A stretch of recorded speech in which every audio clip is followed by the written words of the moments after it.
That we see as we age, and that's our immune system. Dysregulation of our immune system becomes more of a risk, every breath we take on this earth. Reflecting back on that side. So there's no reason why, it wouldn't affect our skin at some stage. We have touched on some of these already, these conditions, like ulcers, especially in the legs, abscesses, boils, psoriasis, even scleroderma. They're often immune-driven skin conditions that affect people, more often as they age. While the big picture is important, we can't forget, the liver and the circulatory components of these conditions. But ultimately, a compromised and often confused immune system can drive these conditions for years and years. What can be done though? Doesn't our immune system stop us from getting sick? Yeah, it does, yeah. Well, if you block the immune system from doing what it does, then I thought you would be opening yourself up for other sicknesses, viruses or bacteria to attack and make you even sicker. Look, that's true if you simply block the immune system. I guess things like that could happen, but blocking is not what we do. There are some awesome herbs available that science has shown that can modulate the immune system rather than only increase or only decrease its ability. They modulate it up and down depending on what's needed. Not only that, but we even have herbs that are known to increase the immune system's ability to identify what is foreign as compared to what's part of our body. So the implication for autoimmune diseases, in this kind of instance is massive. I think having a greater understanding of the immune system might be helpful here. See, there are two main parts of the immune system, the innate and the adaptive immune systems. The innate immune system defends our body from infection in a non-specific way. This is basically our body's first line of defense. Our adaptive immune system, however, includes antibodies, and it has a memory that can quickly mobilize, a host of cells to defend against an attack specific, like viruses or bacteria.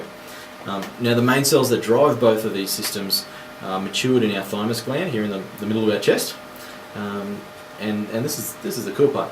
They start off as naive T cells, as they're called, or let's just call them blank templates.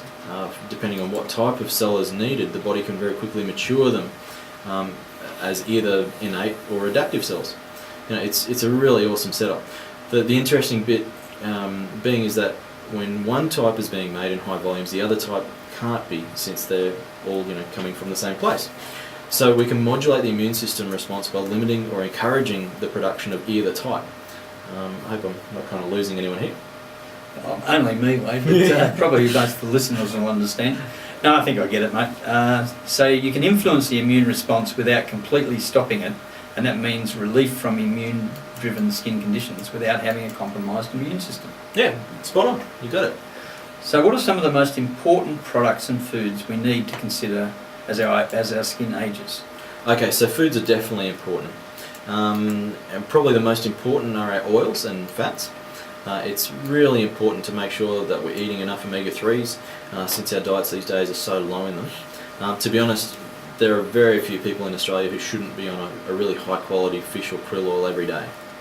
It's that important? Yeah, it is. It's that important. All of the cells in our body, well, except red blood cells because they're special, they all rely on omega-3s for healthy, flexible and fully functioning cell membranes, and our skin's no exception at all. As I said earlier, cutting down on sugar is essential for skin to remain youthful, and a portion of protein, the size of your palm, for probably 3 times a day, is also a must. It doesn't mean that we just eat meat either. There's also beans, lentils, some whole grains, seeds, eggs, white soft cheeses. These are all excellent sources of protein. Plenty of water is a must. Remember, tea and coffee are diuretics, so for every one that you drink in a day, you actually lose the same amount of water, or thereabouts. So combining 5 cups of tea and coffee equals about negative 1 litre of water that you've been taking for the day. So if you're having skin conditions or there are skin issues, really around 2 litres a day is kind of the benchmark that we go for. Nutrient wise, so if you're looking at supplements, the amino acids proline, lysine and glycine, as well as hyaluronic acid, Vitamin C, glucosamine and chondroitin, they're all needed for connective tissue health. Also folinic acid, vitamin E and zinc, they're all essential for healthy skin. Great, that's fantastic. And listeners can contact Pure Health direct on 1300 885 348 for any advice if they want to speak to a practitioner, or if they're wanting to focus on just a couple of products or find some solutions to their health. That be right? Yeah, absolutely. Well, that wraps up our show for today. It's been great to have you again with us, Wade. It's always a bit of fun, and remember to visit purehealthdirect.com and Twitter your inquiries to Wade, and you'll receive a free magazine. So thank you all for listening today, and have a phenomenal week.